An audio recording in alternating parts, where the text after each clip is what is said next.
एक गांव में बड़े सीधे साधे लोग रहते थे। उनका नियम था कि अपने सभी कार्यों को समय पर करना। लेकिन उस गांव में कोई भी मंदिर नहीं था, कोई भी पूजा घर नहीं था और ना ही किसी को पूजा करनी आती थी। जब मंदिर नहीं था तो कोई पंडित भी नहीं था। ऐसे ही वह गांव चल रहा था, लेकिन सभी एक दूसरे के साथ मिलनसार रहते थे। सभी एक दूसरे की मदद करते थे। कभी उस गांव में कोई लड़ाई झगड़ा नहीं हुआ था। पास ही दूसरे गांव को इस गांव से जोड़ने के लिए बीच में नदी बहती थी।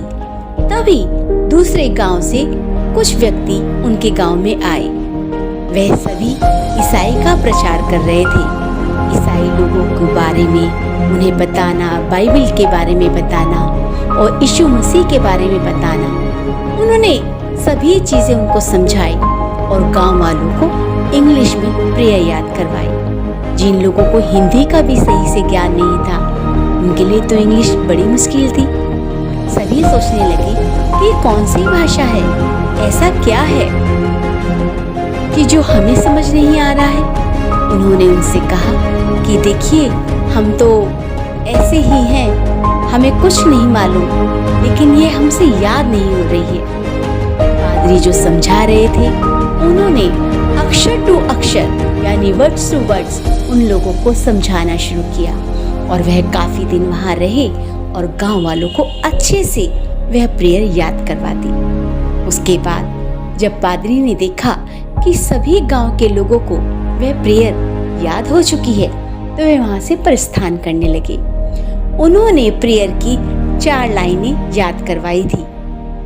अभी जैसे ही वो नदी पर नाव में बैठे और नाव बिल्कुल बीचों बीच पहुंची, तभी 4 पादरी आए थे।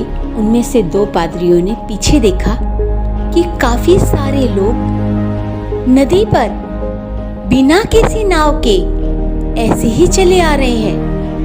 वह बुरी तरह डर गए कि कहीं हम भूतों के गांव में तो नहीं आ गए।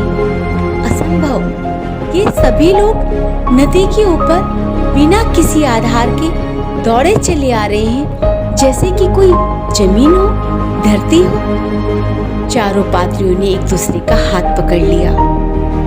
नाव ने चप्पू चलाना बंद कर दिया, क्योंकि वह भी दूसरे ही गांव का था।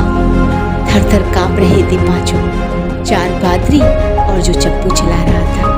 तभी सभी लोगों ने नाव को चारों ओर से घेर लिया और जोर जोर से बोलने लगे, प्रभु, आपने हमें प्रभु का रास्ता दिखाया है, लेकिन क्षमा करना, हम तो निपट गंवार हैं, अनपढ़ हैं।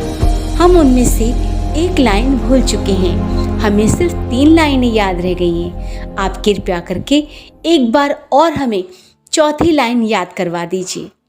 पादरी बुरी तरह कांप रहे थे और कांपती आवाज में उन्होंने पूछा, वो सब ठीक है, हम आपको बता देंगे 4थी लाइन कौन सी है, पर आप हमें ये बताने की कृपा करेंगे, आप बिना नाव के, बिना आधार के पानी पर कैसे चल रहे थे?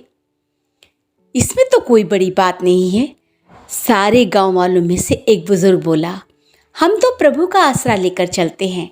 हम जो कुछ भी खाते हैं पहले उसका नाम लेते हैं। हम जो कुछ भी करते हैं पहले उसको याद करते हैं कि हे प्रभु, हम पूरे गांव वाले, हमें कुछ नहीं पता, जो भी कुछ हम कर रहे हैं वो सब तेरे को समर्पित है। हम भी इतने सारे हैं और परमात्मा आप भी चारों तरफ फैले हुए हैं। सारे जितने जन कण कण में आप हैं, तो इतने तो हम भी नहीं जितने आपके रूप हैं।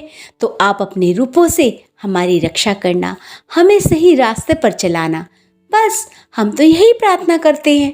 वह प्रभु हमें सारी विपदाओं से बचाकर रखता है। चारों पादरियों की आंखें खुल चुकी थी। उन्होंने जान लिया था कि प्रभु को याद करना किसी मंत्र या किसी प्रेयर या किसी प्रार्थना में नहीं है, पंक्तियों में नहीं है, पुराणों में नहीं है। वह तो हृदय से निकली हुई बात को सुनते हैं। आप क्यों घबराते हैं? अभी आपका समय अगर कठिन चल रहा है, आपके घर में परेशानी है, तो आप क्यों घबरा रहे हैं? उस प्रभु को सच्चे हृदय से पुकारिए कि हे प्रभु, हम सब आपकी शरण में हैं। आपका बाल विवाह का नहीं होगा, यकीन कीजिए।